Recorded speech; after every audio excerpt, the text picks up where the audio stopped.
પ્રહલાદજી કહે છે, વિપ્રા દ્વિષડગુણયુતા અરવિંદ નાભ પાદારવિંદ વિમુખા ચવચમ વરિષ્ઠમ. કોઈ વિપ્ર 6 ગુણ વાળો હોય, બહુ વિદ્વાન હોય, બહુ જ્ઞાની હોય, પણ એક વાત નક્કી છે કે એની પાસે ગમે એટલી વિદ્યા હોય, સાધના હોય, પણ તમારો ભક્ત ન હોય તો એના ગુણ નકામા છે. એક જ રસ્તો છે, તમે ભક્તિથી જ પ્રસન્ન થાવ છો. ન ધન, ન પદ પ્રતિષ્ઠા, ન જ્ઞાન, ન વિદ્વાન, ન વિદ્વત્તા,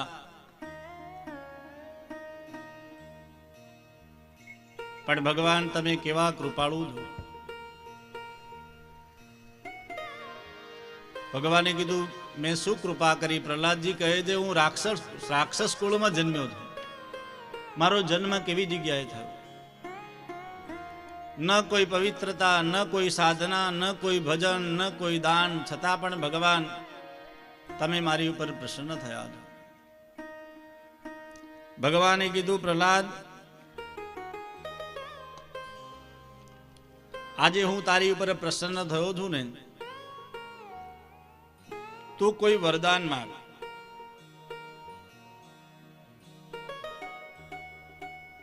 હવે ભગવાન પાસે વરદાન માંગવાનો જ્યાં ભગવાને પ્રસ્તાવ મૂક્યો એટલે બધા દેવતાઓ ડરવા લાગ્યા. બધા દેવતાઓ ડરવા લાગ્યા.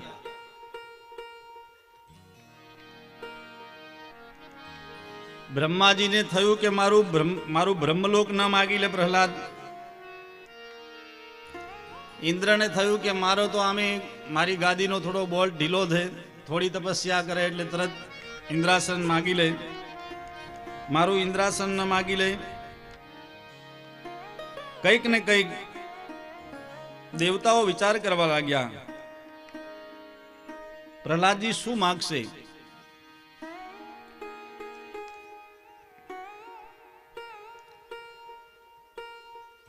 પ્રહલાદજીએ શું માગ્યું સાંભળજો. યદિરાશીષ મે કામાન વરાંસ્તામ વરદર્ષભ કામાનામ રજ્ય સંરોહમ ભવતસ્તુ વૃણે વરમ. પ્રહલાદજીએ કીધું, ભગવાન તમે મને દર્શન આપ્યા એનાથી જ હું પ્રસન્ન છું, મને કઈ જોતું નથી. પણ ભગવાન, જો કદાચ તમે પ્રસન્ન થાઓ અને જો આપવા માંગતા હોય તો મને એક વસ્તુ આપો. મને દુનિયાની અંદર ક્યારેય તમારી પાસે કોઈ વસ્તુ માંગવાનું મન જ ન થાય. હું ક્યારેય તમારી પાસે કોઈ વસ્તુ માંગુ જ નહીં.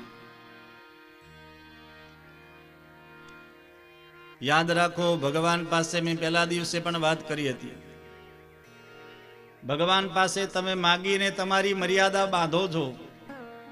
ભગવાન પાસે કઈ માગવું નહીં. કેટલું માગશો તમે? 2-4 બંગલા, 2-4 ગાડીઓ, 25-50 તોલા સોનું માગી લેશું. પણ કહેવાય છે કે ભગવાન આપે ત્યારે એ પાછું વળીને જોવે. ऊपर वाला देता है तो छप्पर फाड़ के देता है. भगवान पासे कई न मांगो. प्रहलादजीए कीधुं कि प्रभु तमे एक मने वरदान आपो कि मने तमारी पासे हे परमात्मा क्यारे पण कोई कामना न थाय, कोई वस्तु हूँ तमारी पासे मांगू नहीं.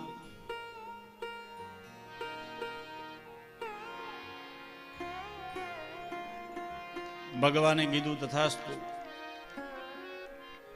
પણ ભગવાન એક વાત કહું. ભગવાને કીધું, બોલ પ્રહલાદ. ભગવાન, મારા પિતાજીએ યત નિંદિત પિતા મેત્વામ વિદ્વાંસ તેજ ઐશ્વરમ. મારા પિતાજીએ તમારી ખૂબ નિંદા કરી દઈ, તમને ખૂબ ગાળો આપી દઈ. તો પ્રભુ એક કૃપા કરજો,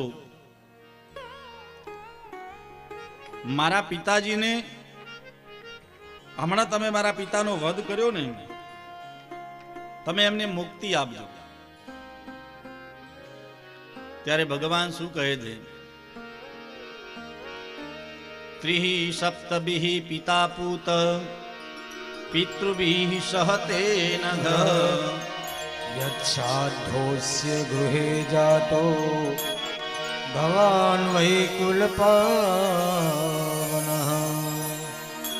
પ્રહલાદ સાંભળ, તારા જેવો દીકરો જે કુળમાં જન્મે ને એ કુળ એની 21 પેઢી તરે દે. હું તારા પિતાજીની અવશ્ય મુક્તિ થશે. પણ પ્રહલાદ સાંભળ, હવે તું તારા પિતાની ગાદી ઉપર બેસજે અને આ તારું રાજ્ય ભોગવજે. પ્રહલાદજીનો રાજ્યાભિષેક થયો. ઘણા વર્ષો સુધી પ્રહલાદજીએ રાજ્ય ભોગવ્યું. ભગવાન જતા જતા બ્રહ્માજીને ઠપકો આપતા ગયા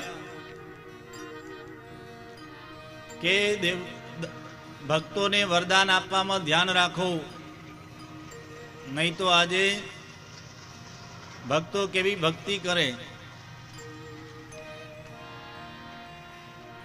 બગડેલું કેળું ચડાવી અને મોટું મકાન માગે, બગડેલું સસ્તું સફરજન ભગવાનને પધરાવે અને છોકરાની જલ્દી સગાઈ થાય એવું વરદાન માગે. એટલે ભગવાન કે છે ને કે વરહ ક્રૂર નિસર્ગાણામ અહીનામ અમૃતમ યથા. દેવતાઓને તો ઠીક છે, પણ દાનવોને આશીર્વાદ આપવામાં ધ્યાન રાખવું. કારણ કે દાનવો છે ને એને તમે અમૃત પીવડાવો, સાપને દૂધ પીવડાવો, અમૃત પીવડાવો એવું થાય.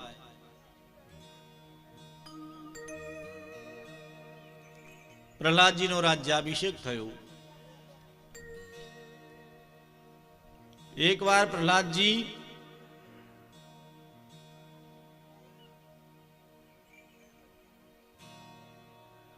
રાજા હતા.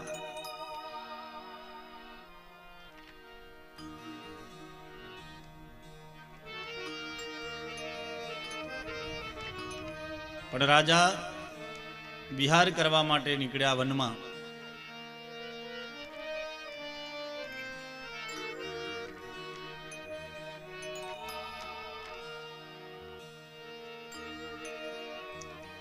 એક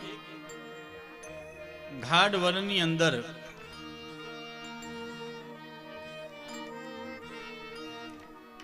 વિઠ્ઠલ વિઠ્ઠલ વિઠ્ઠલા હરિ ઓમ વિઠ્ઠલા, વિઠ્ઠલ વિઠ્ઠલ વિઠ્ઠલા હરિ ઓમ વિઠ્ઠલા, વિઠ્ઠલ વિઠ્ઠલ વિઠ્ઠલા હરિ ઓમ વિઠ્ઠલા, વિઠ્ઠલ વિઠ્ઠલ વિઠ્ઠલા હરિ ઓમ વિઠ્ઠલા.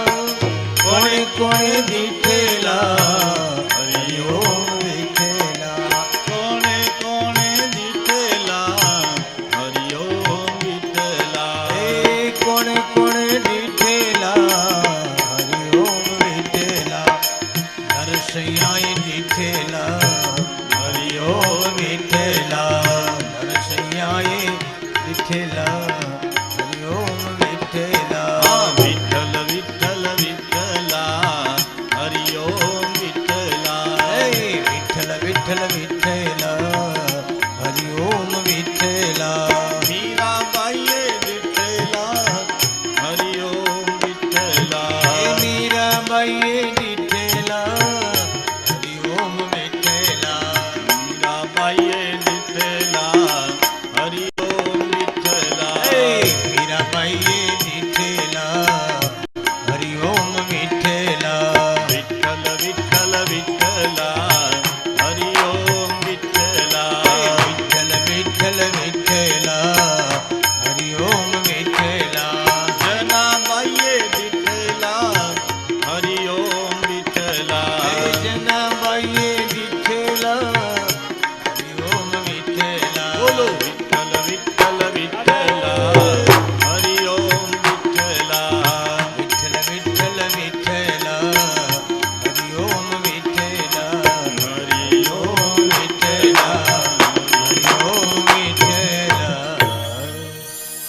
બોલો શ્રી ગોવર્ધનનાથ નાથ કી જય શ્રી બદ્રીનારાયણ ભગવાન કી જય